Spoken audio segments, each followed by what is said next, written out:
Buongiorno, everybody. It's morning still, kind of. It's not quite noon, but we have no idea what time it is. We go to bed late, we wake up late. It's fine. So I am ready to make coffee for the day, and I'm joined today by my assistant chef, Isis. Good morning, Isis. Meow. So I had a request from somebody to show you guys how to use a traditional Italian coffee pot. So I thought I would do that this morning. I have a slightly different one, but I'll show you how it works. So these coffee pots are called mochas. And you can see I have a Bialetti Mukka. And Bialetti is a company that was from Piedmont and started in the 19-teens and 1930s. They designed a coffee pot like this. So this is the traditional Italian espresso maker. However, I have one that is special. It's called a Mukka instead of a mocha, M-U-K-K-A, and that means cow. So I have one that makes a cappuccino. It just doesn't make the coffee, it makes the cappuccino at the same time. So I'm just going to show you how you put this thing together. So you put water in it, first of all, a line. Let me see if you can see it. Yeah. So you fill it up to the line there with water. So it's not very much. It's like maybe half an inch full of water. And then you take the thing that the coffee goes into. This is the little filter here, and it's got a rubber gasket, and you just have to always kind of make sure the rubber gasket is still good, and you can buy replacement ones if it's not. And then a little sucker on the top there. Then you put in good coffee. I always bring home from Italy because coffee is better in Italy. I think I just like Italian coffee better. This is Lavazza Rossa.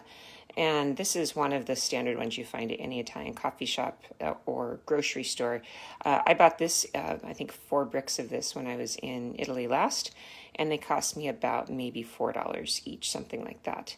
Although actually these might have been brought by my delightful friend Anna Piperato, who I asked to bring some when she came to Seattle in January. So this is one of my favorites. So I'm just going to go ahead and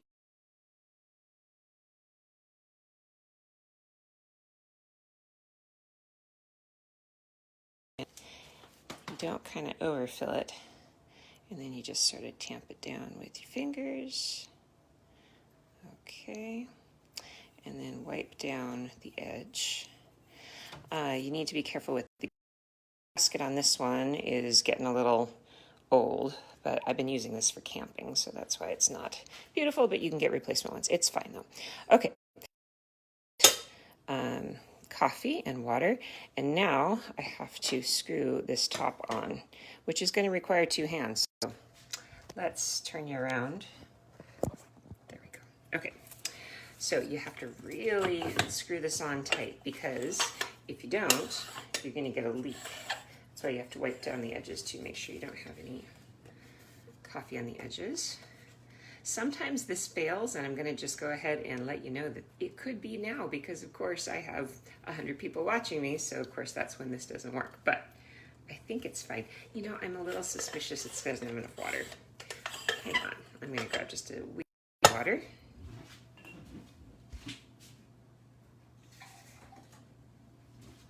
Okay, so we're going to screw this down. And then we're going to put the gasket on the top. Now, a regular mocha, this is all you do. This, and you put it on the stove, and then after it heats up, the hot water burbles up through the top, and I'll show you there's a little spout up here. So it just burbles up through a little spout and into the pot, and you've got a lovely pot of Italian espresso. However, this is a special one, the Mukka, which makes cappuccino all in one, and it is so fun to watch, and hopefully it works, because you guys are going to love this. It's really fun. So you fill this up with milk just to the line, but not over the line, because you need space. Whole milk is really the only thing that works to get a proper foam. I don't know why. 2% does not work. And then this little gaskety thing is the special thing that comes with this particular model. So you pop the little gasket on and turn it and make sure that it's on good, and push down the button. Yep, that's all good. All right. And then let's get that on the stove. when I was a student in college, I had one of these, and I had a stove with gas, and I'd never seen a stove with gas that you had to light. And I was so afraid when I lived in Rome as a teenager that I was going to burn the house down. So this is the traditional thing, so we just wait. We're going to let it boil up. This little guy here, you can see this little character. That is the symbol of Bialetti. The founder came up with a little sketch like this, and then that went on to all of the coffee makers. And the reason this one is so famous, there are others. You know, you can go to any shop in Italy and find a whole bunch of different kinds. Most of them mimic this particular one, and it's because this was the invention of a particular guy, Bialetti. I think it's Alfonso? No, I could be wrong.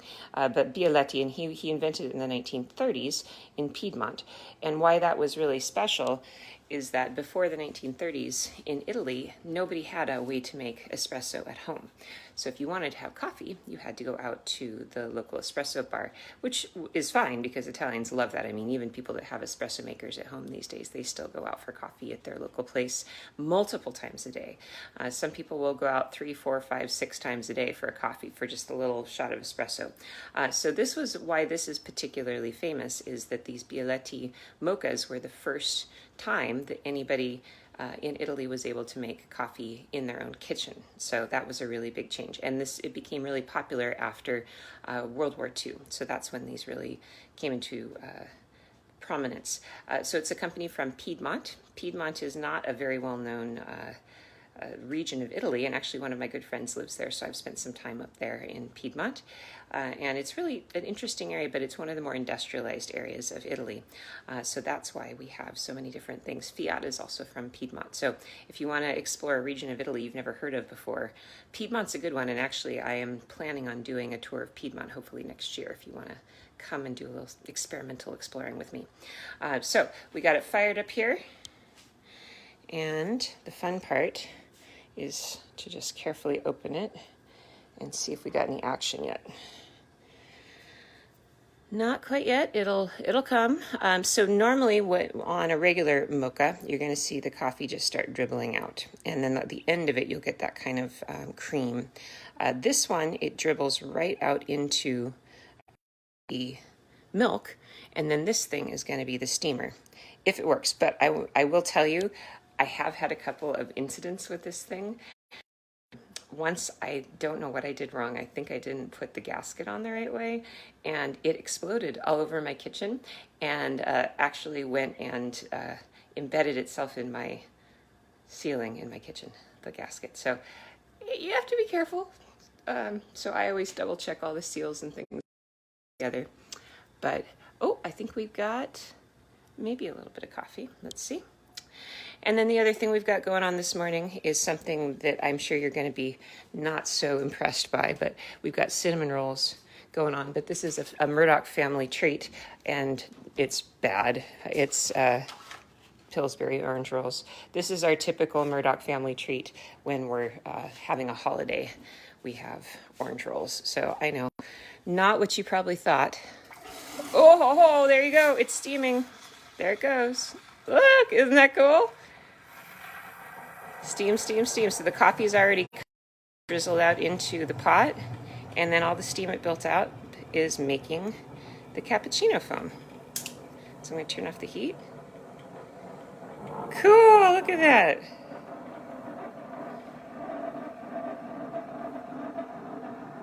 Yeah, just like an expensive espresso machine. So let's go and grab a mug. All right. And let's finish this sucker off here. We've got our mug.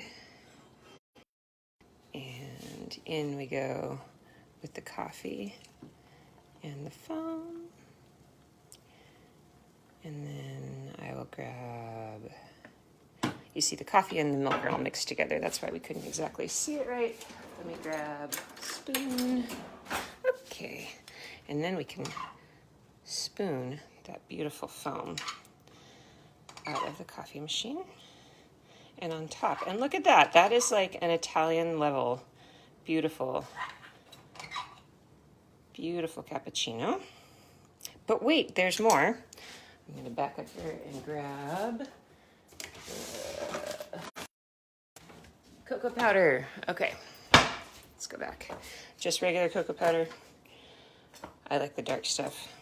Let's open up the cocoa powder and make this really Italian style. Well, actually, they don't always do this in Italy, but sometimes they do.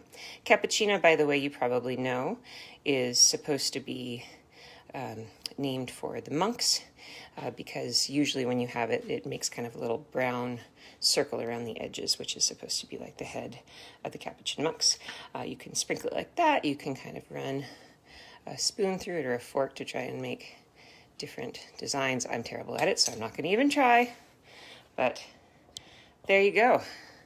That is your Italian style cappuccino, which is made using a Mukka. You can buy these on Amazon, I think. I think my mother-in-law gave this to me some years ago, but they sell them in kitchen stores and on Amazon. And what you want to look for is not Mocha Express. That's the one that just makes coffee, but the Mukka, M-U-K-K-A, where you can do this. And this is great for a campground. I take it camping all the time so I can have, you know, glamping, kind of stylish camping.